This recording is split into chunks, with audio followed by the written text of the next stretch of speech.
আসসালামু আলাইকুম, কেমন আছেন আপনারা সবাই? আশা করছি যে যেখানে আছেন ভালো আছেন, আমিও ভালো আছি।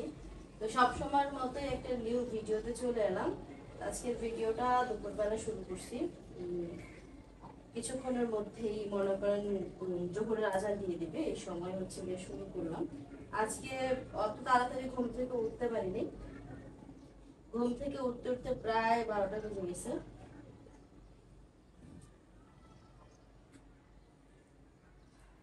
তো নিজের সংসারে চলে আসলাম, ঈদের ছুটি কাটিয়ে মার বাসা থেকে বেড়াইয়া তারপর হচ্ছে চলে আসলাম।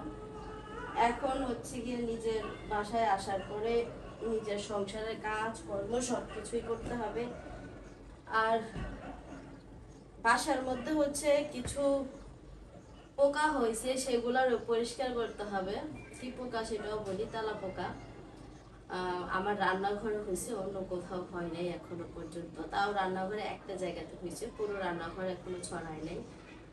তো এইটা হচ্ছে মানে বাইরে গেছে, আমি 2-3 দিন হচ্ছে গিয়া বাসায় না থাকাতে, 2-3 দিন কবে 4 দিন হয়েছে আমি বাসায় নেই।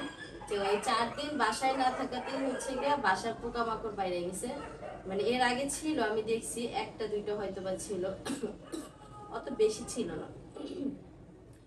কিন্তু গতকালকে রাত্রে যখন আসছি, আসার পর ওইখান থেকে যখন জিনিসপত্র বের করতে গেছে তখন দেখি মানে মোটামুটি অনেক তেলাপোকা হয়েছে। তো ভাবলাম ওইটাকে পরিষ্কার করব। তো তার আগে হচ্ছে বাসি বিছানা বাসি ঘর এগুলো পরিষ্কার করি, দেন হচ্ছে গিয়ে রান্নাঘরে যাই। উম, তো এটা হচ্ছে আমাদের বাঙালি যারা আছে তাদের হচ্ছে গিয়া নিয়ম। সকালবেলা ঘুম থেকে উঠে বাসি বিছানা বাসি ঘর এগুলো পরিষ্কার করে দেন হচ্ছে গিয়ে সংসারের অন্যান্য কাজে হাত লাগায়।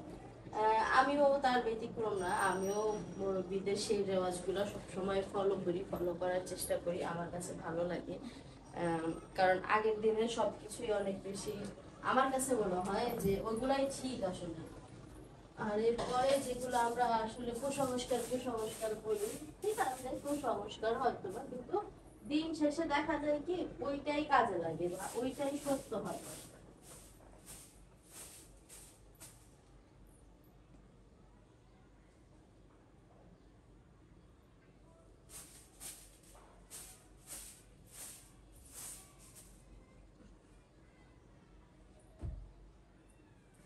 আর আপনারা অনেকেই একটা কথা বলছেন যে আমি কেন কোলবালিশের কভারে হচ্ছে গিয়ে ফিতা লাগাই না। আসলে এই কোলবালিশের কভার গুলো হচ্ছে রেডিমেড কিনে আনা। মানে এগুলার মধ্যে না ওনারা হচ্ছে গিয়ে ফিতা দেয় নাই। আর আমার বাসায় তো মেশিন নাই যে আমি অন্য একটা টুকরা কাপড় দিয়ে একটা ফিতা তৈরি করে তারপর হচ্ছে লাগাই দিব। এরকম সিস্টেম নাই আসলে। সিস্টেম থাকলে হয়তো বা আমি করতাম। এক আর দুই হচ্ছে আমার মার বাসায় যখন আমি যাই তখন হচ্ছে এটা আমার মনে থাকে না যে আমার কোন বালিশের কভারের ফিতা লাগবে। এই হচ্ছে বিষয়, যার জন্য হইলো আমার কোন বালিশের কভারের ফিতা নাই বা আমি ফিতা লাগাইতে পারি না।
তো আসছিলাম হলো রান্নাঘরে থালা বাসন ধুইতে, সবকিছু ঝাড়ু টাড়ু দেওয়া হয়ে গেছে। এখন আমি ভাবলাম যে থালা বাসন করে ধুই, এর মধ্যে সে বাইরে থেকে আসছে। আসা আগে তো ওটি ধুয়ে এলো, আগে আমার তরমুজ কেটে দিয়ে এলো। বাইরে অনেক রোদ না, অনেক অনেক অনেক প্রচুর। গরম। আইসাই ফ্রিজ থেকে তরমুজ বের করে বলতে আগে আমার তরমুজ কেটে দিয়ে আনো। কালকে তরমুজটা আমরা দুজন মিলে অর্ধেক সাফা করছি।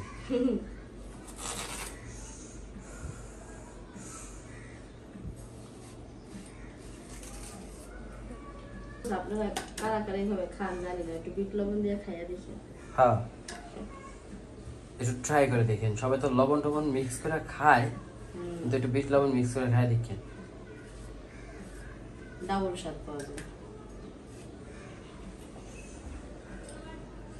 তবে তরমুজটা কিনে একটু জিতছি মোটামুটি, অত বেশিটা না ভালোই হয়েছে, মানে তোমার কালার আছে প্লাস আবার স্বাদও আছে। হ্যাঁ, কিছু তরমুজ আছে কালার হয় স্বাদ হয় না, এটা কালার যেমন তেমন স্বাদটা ভালো আছে। অত লাল না, কিন্তু লাল না হইলেও স্বাদ আছে। সেটাই। আর বরাবরই দুজনের ঠান্ডা লেগে রয়েছে। সেই যে বোনেরা আসছিল তখন অনেক আইসক্রিম, ঠান্ডা, শরবত, মানে ফ্রিজের পানি ছাড়া খাওয়াই হয়নি, তখন প্রচুর গরম ছিল, ঠিক না? হ্যাঁ, তো ঘুরে ঘুরে আমরা দেখা গেছে যে শরবত খাইতেছি, নাইলে আইসক্রিম খাইতেছি। তো ওর পরে মার, আমাদের সবার, মার তো শরীরে জ্বর, ঠান্ডা। গতকালকে ফোন দেওয়া হয়েছিল, কথা বলা হয়েছিল।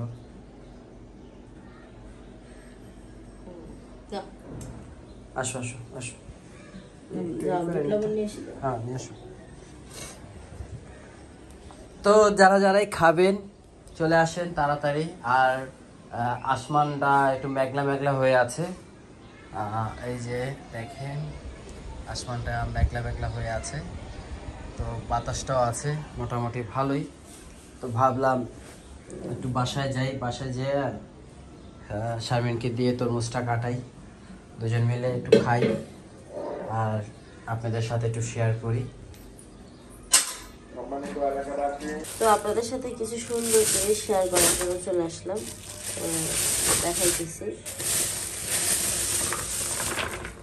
এই যে এখানে দেখতে পাচ্ছেন কিছু ডাটা কাটা আছে, আর এইগুলো হলো ভেন্ডি। তো এই জিনিসগুলো দেখতে দেখতে মনে হচ্ছে খুবই টাটকা, এগুলো আসলেই টাটকা। এগুলো হচ্ছে আমার বড় যে ননাস, তার ঘরের সামনে, মানে উঠানে বলা যায় একরকম, সে হচ্ছে ভেন্ডি গাছ, তারপর হচ্ছে ডাটা গাছ, এগুলো লাগাইছে, ডাটা লাগাইছিল, ডাটা বলছিল, আর হচ্ছে এই ভেন্ডি লাগাইছে, ভেন্ডি গাছ আর কি লাগাইছে। লাগানোর পরে হচ্ছে এই ভেন্ডিগুলা আর এই ডাটাগুলো হয়েছে তার খেতে হয়েছে। এগুলো হচ্ছে সে আমার শাশুড়ির কাছে পাঠাইছে, আমার শাশুড়ি আবার তার মেয়েদেরকে দিয়ে আসতে গেছিল। প্লাস আরও একটা জিনিস আছে, সেটাও দেখাই। এই যে এটা হচ্ছে পুঁই শাক, এটাও হচ্ছে তার ক্ষেতের পুঁই শাক, মানে তার বাড়িতেই হয়েছে আর কি।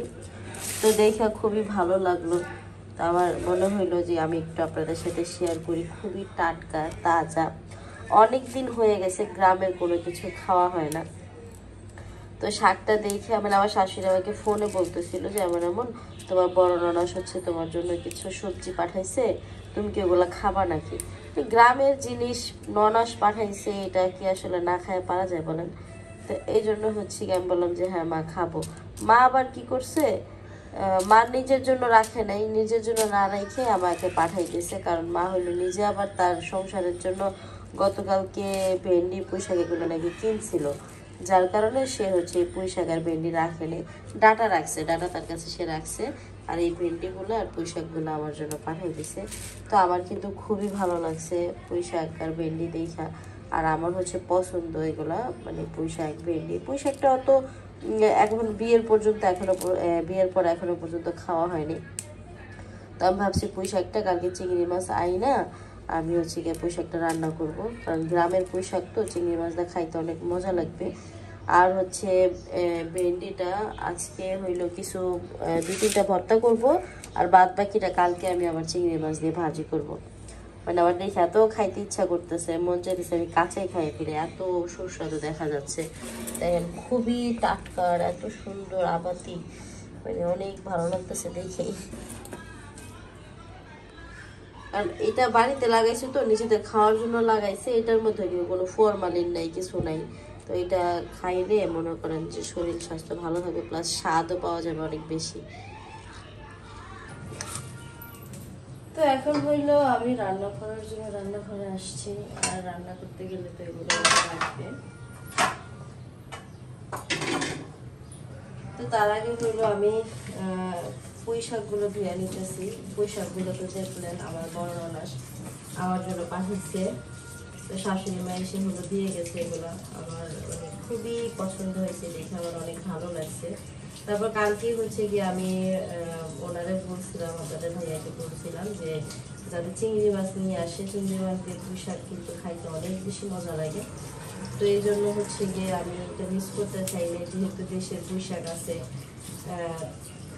আবার মাছটাও যদি একটু ভালো হয় তাহলে খাবারটা খাইতে অনেক বেশি সুস্বাদু হবে। তো এর মধ্যে ভাত প্রায় কিন্তু কাছাকাছি, কুকারে ভাত বসাই দিচ্ছি, ভাত প্রায় হয়ে গেছে, আর কিছুক্ষণের মধ্যে কমপ্লিট হয়ে যাবে। আর আপনাদের ভাইয়া হলো ঘুমাইতেছে, তার হলো ঘুম পাইছে, তাই জন্য সে ঘুমাইতেছে, আর আমি হলো রান্নাঘরে একা একা টুকটুক করে কাজ করতেছি। আর পাতাগুলো হচ্ছে একটু বাতি বাতি হয়েছে, তো মাটিতে হয়েছিল, মানে এই যে এই ডগাগুলো হচ্ছে জানলাটা অত উপরে ছিল না, যার জন্য পাতাগুলোর মধ্যে প্রচুর পরিমাণে বালি, যার জন্য আমার একটা একটা করে ধোয়া লাগতেছে। অন্যান্য যেমন বাজার থেকে কিনে আনা শাকগুলো একসাথে কিন্তু অনেকগুলো করে আমি চুপ চুপ দিয়ে উঠে ফেলি, বাট এইটা সেটা করা যাবে না। তার কারণ হচ্ছে এই শাকটা মনে হইল আমার কাছে, কারণ আপাতত নতুন বাড়ি, তো এই নতুন বাড়িতে অনেক বালু, তো সেই বালুর আশেপাশে জানলাটা মনে হয় কিছুই করেছিল না, মাটির সাথে ঘেঁষানোই ছিল, তো সেজন্য শাকের সাথে অনেক বালু, সেই জন্য আমার একটা একটা করে পাতা ধোয়া লাগতেছে।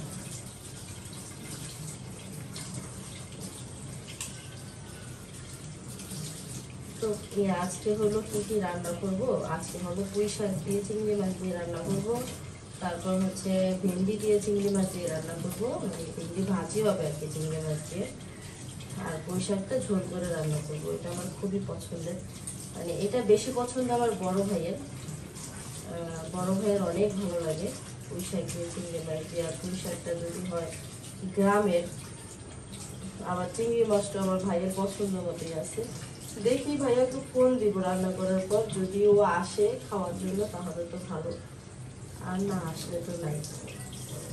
আর যদি দেখি যে বেশি মজা হয়েছে তাহলে একটু আপনাদের ভাইয়াকে দিয়ে পাঠাই দেবো যে যাই একটু দিয়ে আসো।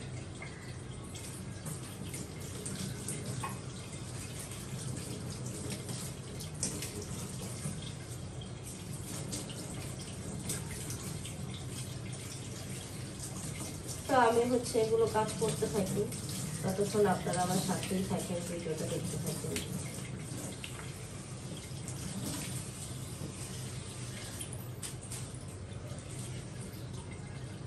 তো এই তো শাকগুলো কেটে নিলাম, আর এখন হবে যে ভেন্ডিগুলো হচ্ছে ভাজির জন্য কেটে নিব, তারপর পেঁয়াজ মরিচগুলো কেটে নেব, দেন হচ্ছে গিয়ে আমি রান্না বসাবো। আর ভাত এর মধ্যে হয়েও গেছে, মানে আর কিছুক্ষণ হয়তো 2-1 মিনিট সময় লাগবে ভাত হইতে। তো আমি কাইটে নিই, ততক্ষণ আপনার সাথে থাকেন, রান্না করার সময় আপনাদের সাথে টুকিটাকি শেয়ার করবো ইনশাল্লাহ। তো এই তো 2 চুলায় হচ্ছে 2 রকমের রান্না বসাই দিছি। এই চুলায় হচ্ছে এটার মধ্যে শাক রান্না করবো, আর এটার মধ্যে হচ্ছে ভেন্ডি ভাজি করবো।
রান্না শেষ, রান্না করে ডাইনিংয়ে নিয়ে এসছি। এই যে পুঁই শাক রান্না করছি চিংড়ি মাছ দিয়ে, আর হইলো রান্না করছি এই যে ভেন্ডি ভাজি। দেখছেন কত ইয়াম্মি লাগতেছে কালারটা। তো সবাই হচ্ছে কি বলবেন কেমন হয়েছে রান্নাটা। আর এইদিকে হচ্ছে আমার রান্নাঘর ক্লিন করাও শেষ। এই যে আমার রান্নাঘর একদম ক্লিন। তো ওগুলো আমি ধুয়ে ওখানে রাখছি, পানিটা ঝরলে দেন হচ্ছে গিয়ে জায়গায় রেখে দিব। সম্পূর্ণ রান্নাঘর আমার পরিষ্কার করা হয়ে গেছে, অ্যান্ড বেডরুমও পরিষ্কার করা হয়ে গেছে। ঘরটার মুছে একদম ক্লিন করে ফেলছি, সাথে বেডরুমটাও মুছে ফেলছি। এই জায়গাগুলো মোছা শেষ, এখন শুধু খাওয়ার পালা। ডাইনিংয়ে খাবার রাখছি, ভাতটা এনে দেন হচ্ছে গিয়ে দুজনে মিলে খেয়ে নিব। তো সবাই হচ্ছে গিয়ে বলবেন ভিডিওটা কেমন হয়েছে। ভিডিওটা ভালো লাগলে অবশ্যই আমার চ্যানেলটাকে সাবস্ক্রাইব করে দেবেন, লাইক কমেন্ট শেয়ার করবেন, পাশে থাকা বেল আইকন বাজিয়ে দেবেন, আর অবশ্যই আমাদের জন্য দোয়া করবেন। আজকের ভিডিওটা এই পর্যন্তই। সকালে ভালো থাকবেন, সুস্থ থাকবেন, সুন্দর থাকবেন। আল্লাহ হাফিজ।